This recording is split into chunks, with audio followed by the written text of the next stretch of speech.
Hey, everybody. It's Eddie from Tokyo. This is your cryptocurrency update from America. Yeah, I'm in the States.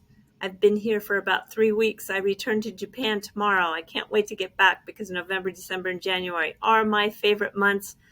Got the bluest of blue skies, no rain, nice cool weather. I'm looking forward to getting back. I had a chance to look at the market today. We are at 2.59 trillion, off about 1% in the last 24 hours. In the top digital assets by market cap, the top 100, we've got Stellar up 7.8%, Cardano up 8.83%, and the Oasis network up 6%. That's a privacy layer 1 blockchain. They went live on their mainnet. They are uploading new DeFi apps, trading at 32 cents on Binance, KuCoin, Gate.io, Bitfinex, and a few lesser known exchanges. The digital asset is Rose, ROSE. It's interesting. I put together my current portfolio for Patreons, and I was taking a deep look at where I was, and I was happy that I got out of a few projects that I was holding over the summer. I was happy with those gains. I have added more Gala coin, and I got back into Luna, which I'm really happy about. I just felt so terrible that I exited a little bit too early. So even though I got in at $51, it's trading today at 66. And I can just tell you, I'm happy to be back into Luna. I'm on a shopping spree, though. I want to get some quality projects that are in the sector of DeFi and also the metaverse. Ones that are contributing to those ecosystems, I think, are going to be on my shopping list. And if I find anything, I'll be sure to let you know. So as Bitcoin has struggling really to get back over 60,000, I'm kind of happy that it's sitting at 56,303 because it gives me a little bit more time to look carefully at those emerging projects and getting hopefully a good entry point. All right, in this video, we're going to look at a brand new Ripple partner. Also, December 6th is a deadline for the SEC in the Ripple case. That is going to be quite telling if we get a motion filed. And also the XRP ledger, the situation. I'm going to do a quick summary and also cover a couple of tweets that came out in the last hour or so. It is really a situation that requires, I think, some careful attention. All right, if you are ever looking for a reliable source on XRP pricing, a prediction, this is the SBI liquidity market because they are market makers. They really do have their thumb on the pulse or the finger on the pulse. I think that's probably the way it is said. Don't let the yen throw you off. What we are looking at is a 24-hour range, a high and a low. This is representing the 3rd of December to the 4th of December. I'll make the conversion for you into USD. We've got a low of 92 cents and a high of $1.04, and XRP is trading at 96 cents, so it is pretty spot on, and it usually is. So if you're ever looking for a tool that looks out about 24 hours, I'm going to point you in this direction. The pink is a 90% probability, and they are usually quite correct. All right, here is this partner, and it is new. It was announced today on Twitter. It is PayPorter. They have a YouTube channel. You can see on their announcement, only one view was on this particular video, but most likely the news hit Twitter from their Facebook page because 9 hours ago they uploaded that same video. It's an international transfer brand under Quick-Para. That's the parent company, Quick-Para Payment Services. Remember that because I'm going to circle back to them in a moment. And per the Facebook page, I'll tell you, PayPorter is in a lot of corridors. They are in the UAE with RIA and RIA should ring a bell because that is a big Ripple partner. And they're also moving money in Africa, 4 countries, doing it for just $3 a transfer. And that partner that they're working with is Shift. Now, here is a partner that just also was recently announced, and it is with PayPorter and Tranglo. Tranglo should really be one that comes to mind because they are using the digital asset XRP to move money in the Philippines, and they're also a payments company that Ripple took a 40% stake in. So this is all very interesting. I'm going to pay attention to all their partners on their website. When I get back to Tokyo, I'm going to research each one of them individually because I think this is a real network effect in motion.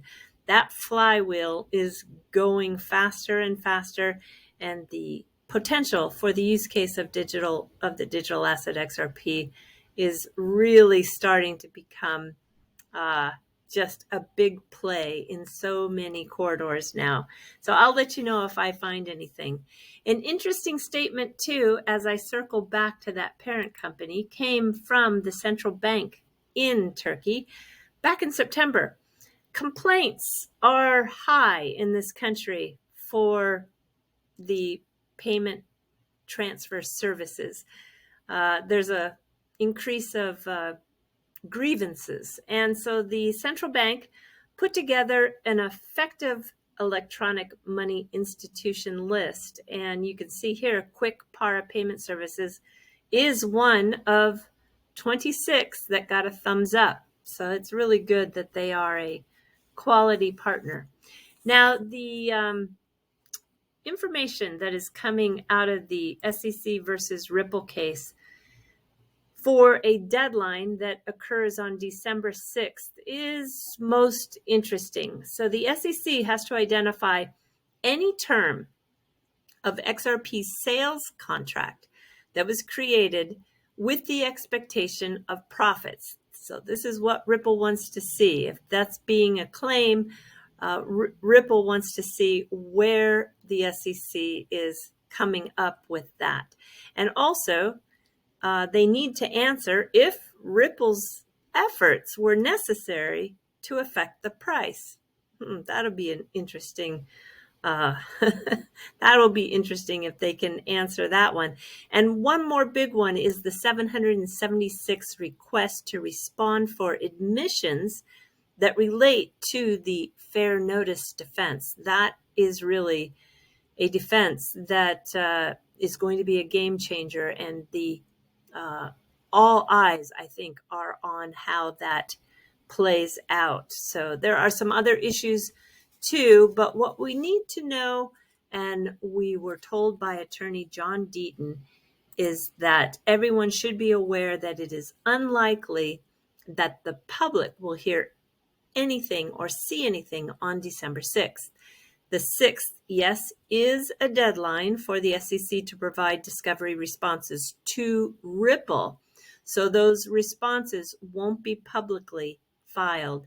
And if the SEC doesn't fully comply, well, then a motion will be filed. So that's what we want to look for. We want to look for any motion that's filed. That will give us an indication as to what was not provided by the SEC that is under that discovery response request.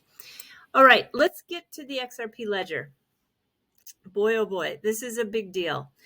We know that as of December 2nd, we know from here, Nick Bougalis, he's the top cryptographer and software engineer at Ripple, and we heard from Weitzel Win too, that there is a big problem for everyone that's using the XRP ledger because of this unusual amount of transactions at that time that were being queued. And the escalation of fees also were resulting in this kind of feedback loop between the two. And it was happening on all global XRP ledger nodes.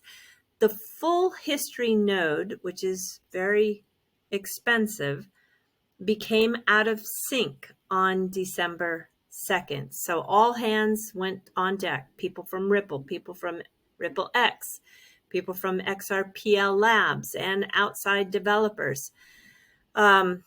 We really are getting a lot of great communication from Witsa. I suggest that you definitely follow him on Twitter. But if you're not on Twitter, well, you can subscribe to his XRPL Labs blog, where he'll update you in a written format in detail of this unresolved problem. So I'll be sure to put a link to this in the description below.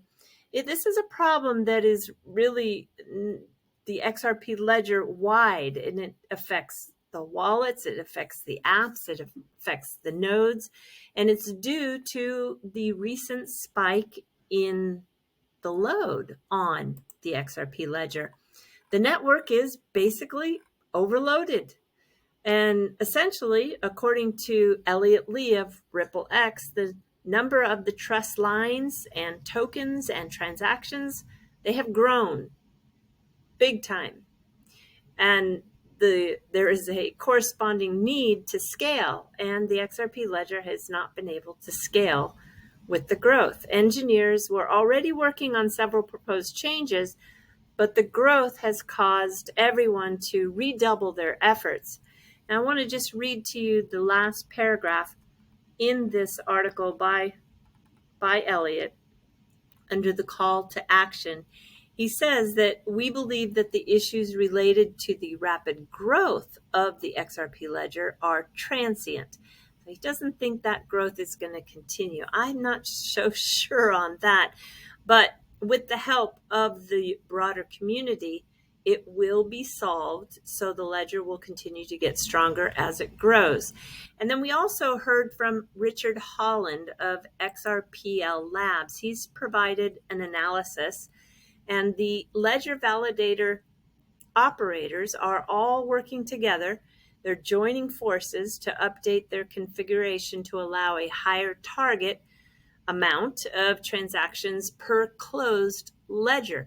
And that was done to clean out the queue. And I do believe from the tweets I've read that it is now cleaned out. That feedback loop, however, though, was found to be in the source code.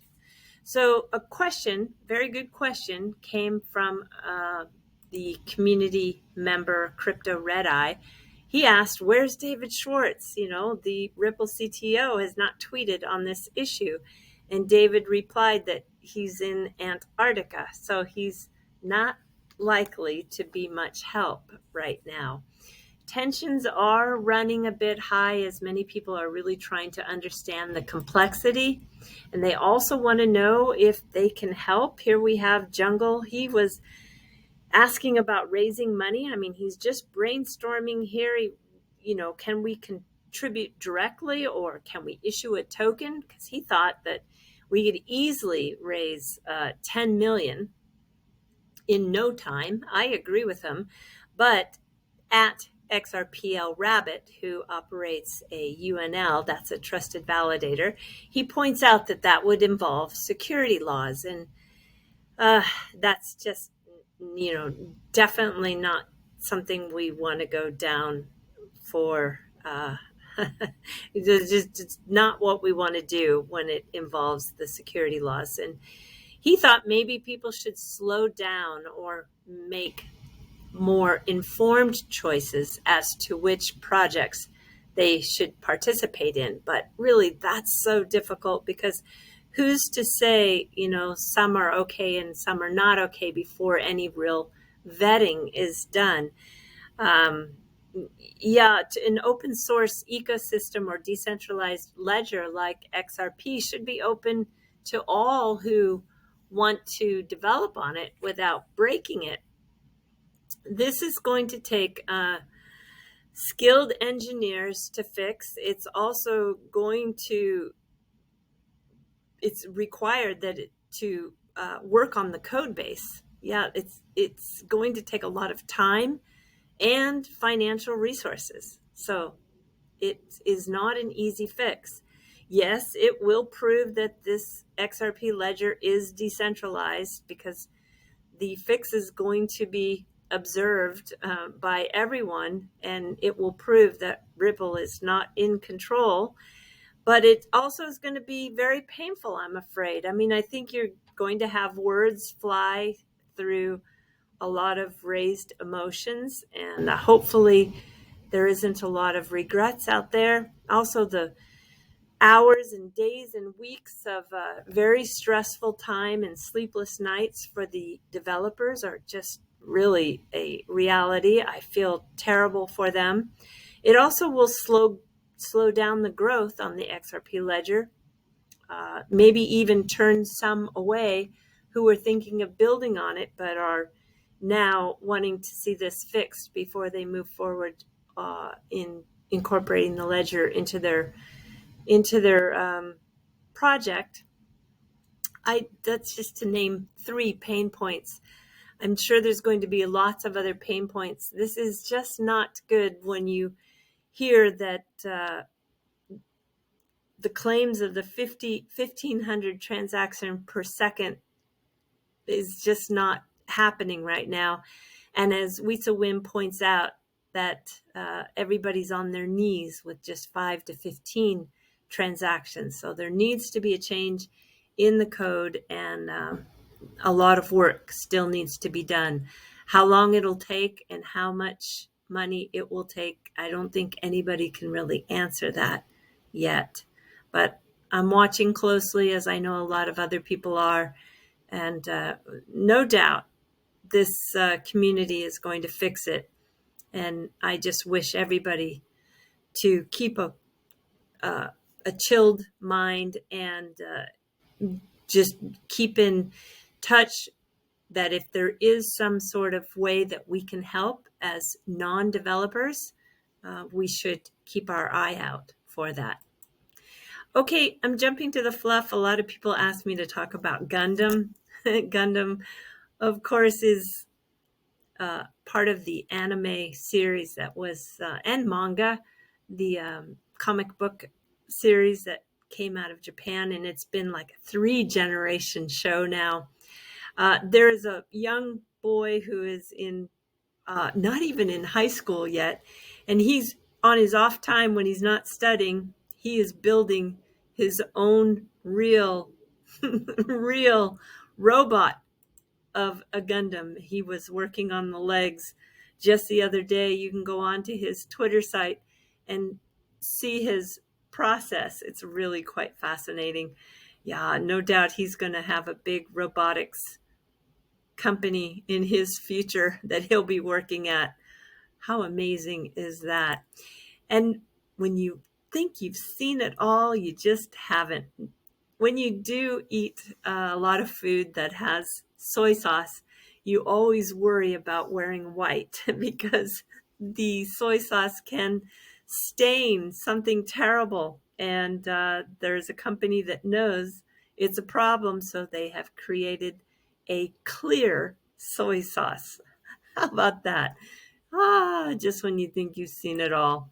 And in Kyoto, for the momiji, which is the fall color, there's a small local train that has decided to do something special in a portion where there's a lot of trees that change color on either side of the train. They call it the momiji tunnel. They slow down, they turn out the lights, and they light the trees at nighttime to enjoy the visual beauty. How cool is that? All right, everybody, do take care. Sayonara for now. Bye-bye.